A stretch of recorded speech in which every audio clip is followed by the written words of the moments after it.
那其实甲流中期呢，这个咳嗽是一个非常重要的问题，特别是小朋友，哎呀，日咳夜咳，咳得家长都特别揪心。那这种情况下呢，我给大家推荐一个这个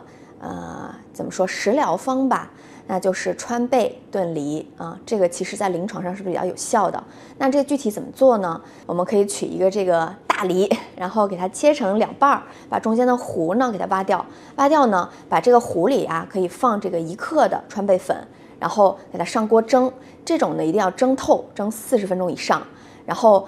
把它这个放凉之后呢，给它加点这个蜂蜜，给它